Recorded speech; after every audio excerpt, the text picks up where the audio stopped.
Well, as we continue to try and make sense of these figures that are chopping and changing all over the place, we might take a look at some of the doubtful seats that might shed a little more light on the ultimate outcome. The seat of Mount Gambier in the rural southeast. Now, this was held by Rory McEwen, the retiring independent in the seat. He had a margin of 6.2%. But of course, it's a new ball game now with a new independent and a Liberal contender. Well, Kerry, regardless of what happens in Mount Gambier, it's not going to affect the possibility of the Liberal Party getting up to either a hung parliament or winning government, because it's a non-Labor area. It will remain a non-Labor area. The Liberal Party, Steve Perriman leading 41% to Don Pegler. If you look at the two-party vote, it's very close indeed. 5.3% swing to an independent. There's been a tension in Mount Gambier between three groups: the independent, Don Pegler, the Liberal Party and the Labor Party. I would hesitate to call who's going to win this one. It'll be very close indeed, but it won't affect the chances of the Liberal Party of getting a hung parliament or winning government. We might now take a look at the seat of Chaffey, and this is Carleen Maywald's seat in the Riverland district. She was on a margin of 16.2% here for the Nationals, but she's in serious trouble. Well, she is in serious trouble. 51.3% of the votes counted means that we can start talk seriously about who's going to win. Tim Whetstone is leading significantly well with 47% of the votes to Carleen Maywald's 37%. Now that's an indication of a major swing to the Liberal Party. In fact, it's a swing of over 20%. Water was the issue here. We have two parties centrally involved in water. It seems that the people in Chaffey have made a very important decision. Carleen Maywald, I think, is in trouble here. Tim Whetstone, I would tip, would be the member for Chaffey. Now, we'll have a look at the seat of Bright in the southern coastal suburbs. 54.7% of the vote counted. This is one of those 7 Labor marginals. Chloe Fox holds this on 6.6%, with 54.7% of the vote counted. This seat is in doubt. It's knife edge. I would suggest Chloe Fox is hanging on, leading perhaps by her eyebrows. It's far too close to call. It will be decided by preferences and by postal votes. It's almost line ball, 50-50 for each of the two candidates. And Chloe Fox joins us now. Chloe, what's been harder, adjusting to being a new mother or getting re-elected in Bright? I think it's harder adjusting to being a new mother, actually, because of all the flatulence and the crying. Well, I don't know. There's quite a lot of that in politics as well, isn't there? Well, it depends. It depends on who you're hanging out with at the time, I guess, yeah. So tell me, how are you reading what's going on in your electorate with the votes? Well, at this point in time, I just can't read it. It's so close that I actually don't know what's happening. It really is.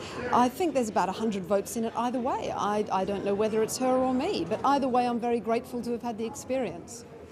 Now, you won it quite comfortably last time. What do you think has changed in the campaign this time round? Well, first of all, I should say there was a very, very big change in the actual electorate itself. I won with an extraordinary margin last time, and as a result, the Electoral Boundaries Commission changed the nature of this electorate. So I did take on a more conservative area in the north, and I lost a more Labor voting area in the south. I think that's one of the most important things that's occurred here. And in terms of the campaigning, what were the issues that bit? And I know you sort of said it was like you were running two campaigns in a sense. Yeah. At the beginning, it felt very, very local, and then obviously as time went on, it seemed to become more about Redmond versus Rann, and it became harder and harder to get those local issues up. And the local issues were the issues that affect everyone. They were issues about transport, about health, about water. All of those things mattered. And do you think then that the Isabel Redmond factor was something which played against you? Look, I think it's always a novelty when you've got a new leader. I think it's interesting when you've got a female leader for the first time in South Australia. I'm not quite sure. I can't be in everyone's heads and know what they're thinking, but I certainly think there was an element of that. You also had a candidate standing from the RAH party, also the Fair Land Tax party. Are you seeing that took away some of your vote this time round? Well, to be honest, I think those people were going to vote Liberal anyway. All right, well, we'll leave it there, Chloe Fox. Thank you very much, and we'll be watching the seat with interest, as no doubt you will be too. Me too. I will be. Thank you. Thanks. See ya. Well, this is a very interesting point of the night. When you look at the broad swing, it seems to be a swing in two-party preferred terms of nearly 8%. But when you look at the actual seats, if you look at that block of Labor's 8 most marginal seats, there's only 3 of those 8 that you would say have been lost by Labor, and the seat of Bright Chloe Fox's seat is in doubt. But that's it. Well, I think I was just saying to Rob before, I think what we are seeing, and I'm no political strategist in the calibre of Dean, but I think there's probably some natural correction occurring as well. I've just seen some swings in seats like Henley Beach in the western suburbs, which had always been a very marginal seat. Paul Kiker, one of our local members, a great local member, but he's had a 10% swing, it would appear. Now, that's probably meaning that seat's going back to more of its historical margin for a government that wins government, or a party that wins government. So I think there's a bit of that going on, but I'm at a loss to explain the variations, as we said from the beginning of the night. These are variations that defy any logic. Well, the only thing, the earlier figure we saw for Mawson, for example, I think was showing a 9% swing to the Labor Party.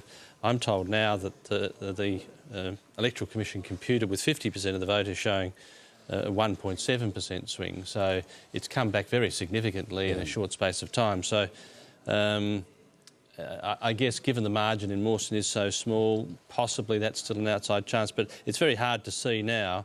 Those swings that we're seeing in those 10 to 15% seats are all above 10%, but they're not quite the 13 and 15% that we need. So Wright, for example, we need 15%. There's a 10 or 11% swing in Wright.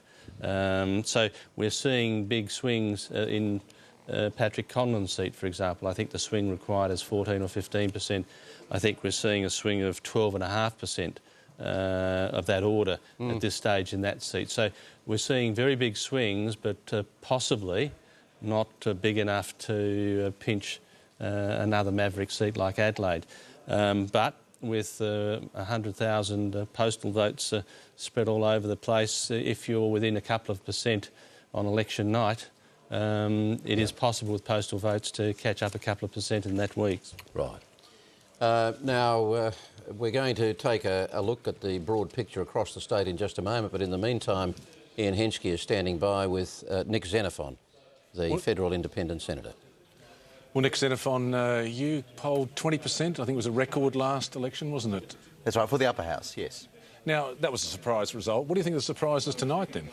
Well, I'm surprised that Janelle McSmith has had such a big swing against her. I thought she was a popular local member. That obviously there's been a massive swing against her. The swings have been patchy. My prediction a couple of days ago was that Labor would retain government with 24 seats, possibly 25, and I think that's what we're likely to see. Now, Mike Rann accused you as being someone who knew how to work the media as a bit of a stunt man. What advice would you... Takes one to know one, I think. Yeah, well, then, in that case, what would you say about the way Mike Rann's run this campaign? Look, I think it's fair to say what we're seeing here is kind of the reverse of what we've seen in New South Wales with Christina Keneally, a very popular New South Wales Premier, high approval ratings, but her party's on the nose. I think what we're seeing here is that Mike Rann's a bit on the nose with the electorate, but in terms of local members, they're holding their own by and large, and it's a bit of a reversal of the New South Wales effect. So I expect that Labor will hold government reasonably comfortably. What's the future for Mike Rann? We'll have to ask him. You'll have to ask him. But I'd be surprised if he lasts, despite his protestations, the full term. I'd be, I reckon if I were a betting man, which I'm not, I reckon he'd be out within a couple of years. Now, water played a key issue in this election as well. How do you think what results do you think show there? We've seen it up in Carleen Maywald's been really hammered. Look, for a whole range of reasons, she has worked hard in her electorate, but there's a lot of anger amongst irrigators that people up the river system in the Darling Downs are on 100% allocations, whereas irrigators are on 50%, and that's not her fault. It's because of the way that the river system is managed at the moment on a piece-by-piece basis. I'm surprised that it hasn't bitten in deeper, especially on the issue of stormwater harvesting. That was a clear point of difference between the two major parties. It clearly hasn't been enough of a vote changer. And I think when you look at what's happened in individual seats, like Grace Portalase's seat, she's hung on to that because she's been acknowledged as a hard-working local member. And I think it's been, you know, that old adage, all politics is local, and that's what's saved Labor, despite a fairly big swing. Now, the upper house, of course, it looks like that will sort of remain in the same, in doubt, in the sense that the government won't have it. What's your predictions there? Look, I think a likely outcome is probably 4 Labor, 4 Liberal, 1 Green, definitely, probably 1 Family First and 1 other, depending on how the preferences go. But we won't know that for at least a week or 2. All right, thanks very much. Pleasure. Nick Xenophon.